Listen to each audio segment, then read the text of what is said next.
Yeah, I can see why. Okay, I'll close the door. I'm gonna close the door just so I don't get the sound, okay? Oh, like you have your own office.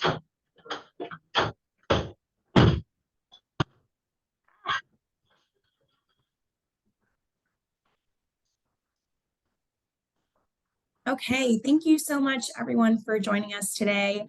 We are taking a little bit of time to talk about stalking awareness in conjunction with National Stalking Awareness Month, which takes place every January. This presentation is presented in conjunction with the Office of Care and Civility and the HSC Police Department. My name is Sophia Mora. I am a student service specialist here in the Office of Care and Civility.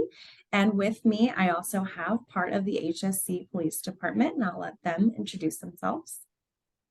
Hello, I'm Officer Naya Pope. I've been with HSC almost a year now. My previous experience was 26 years with Irving Police Department. So I'm really excited to be part of the team here at HSC and look forward to many presentations with you. Excellent. Okay, so we want to go in and start right with the legal definitions as far as the Texas Penal Code is concerned. We'll start with stalking, which stalking and harassment kind of go hand in hand, but the main thing is harassment is going to be a lesser degree than stalking. Usually harassment can turn into stalking, so that would be kind of a distinguishing factor between the two. But as far as the Texas Penal Code is concerned, stalking is a pattern of repeated behavior that is directed at a specific person that would cause a reasonable person to feel fear for their safety or their family member's safety. And this is what the perpetrator usually wants to do, is really focus on the fear. It's all about control and fear. Harassment, the legal definition for the Texas Penal Code, is a person acts with intent to harass, embarrass, torment, alarm, abuse, or annoy someone else. Harassment can take many forms. Harassment usually is through some type of communication. You may receive repeated hang up phone calls, or the person may call and then not disconnect the phone. And sometimes their comments are obscene or threatening, whether it's to yourself or to a family member, someone close to you.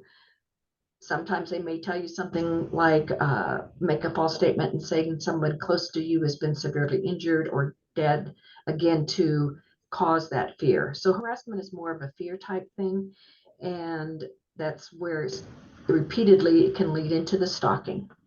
Let's go to next.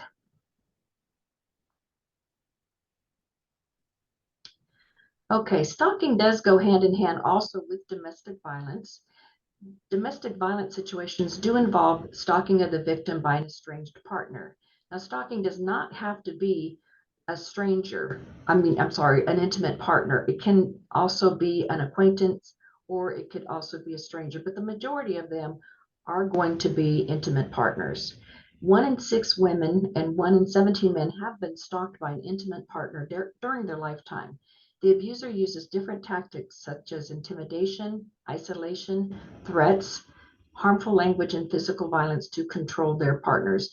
And we do call this power and control. That is basically what the perpetrator is looking to do, is to have power over their victims and to control their victims. It's important that you recognize the signs of stalking, that it can be addressed. As we have already stated, it is a crime in the state of Texas for stalking, and there's several things that do relate to stalking. A stalker may try and control you by just simply being at a distance and watching you. They may also follow you. Sometimes they will go so far as to put a GPS tracker on you, on your vehicle, to keep track of you that way. Another thing that can happen is the social media. That is where a lot of the stalking happens, is they are obsessed with any of your social media accounts and will follow you on the different social media sites. So it's very important that we focus on the stalking. If it happens, we definitely want to report it and do everything that we can to prevent it. If you are in fear or feel intimidated by a person, don't ever hesitate to call the police and make a report. Next. So you might be wondering why we're talking about stalking, and the prevalence is actually pretty high in terms of nearly 1 in every 3 women and nearly 1 in every 6 men has experienced stalking in their lifetimes. So it might not be that you yourself have experienced it, but potentially someone in your network, and this is all about situational awareness. And taking a step further into looking at stalking, we want to make sure that we understand what it actually means and what it could look like.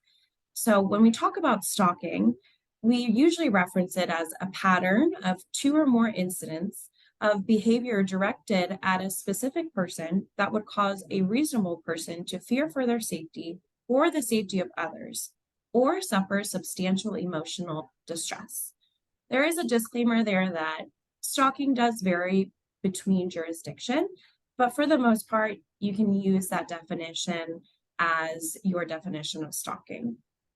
And when we talk about stalking, like Officer Pope has mentioned before, it could look like things that we can think of off the top of our heads when we think of traditional stalking, like unwanted phone calls, or even being physically followed or being watched, as well as being approached or just someone showing up.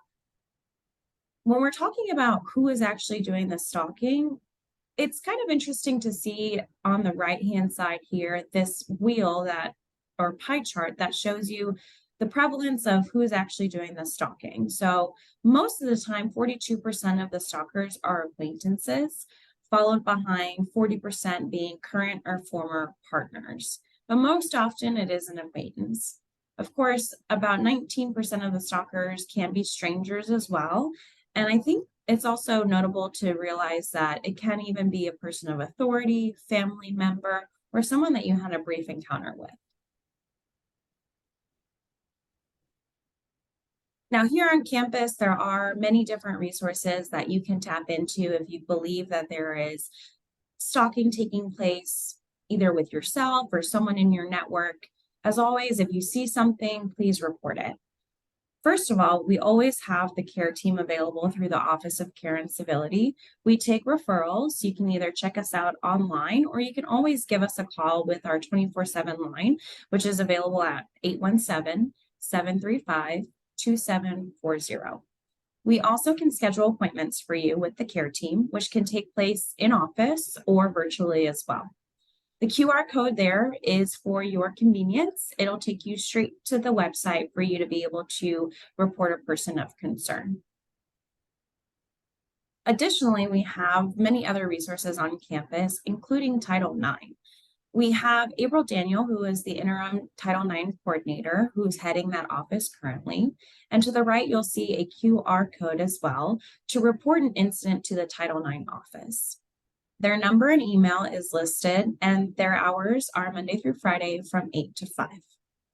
Lastly, we also have the fabulous HSC Police Department, which, if you know their location, they are at 3600 Madison Avenue, which is right across from the Met, where the lawn is. You'll see them catty corner. They have 2 different lines to be aware of. Their emergency line is listed at 817-375-2600.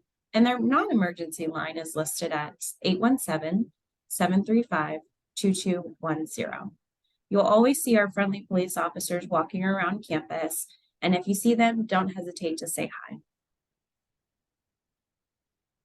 Thank you so much for your time, and I hope that you were able to find this presentation helpful and educational. Thank you.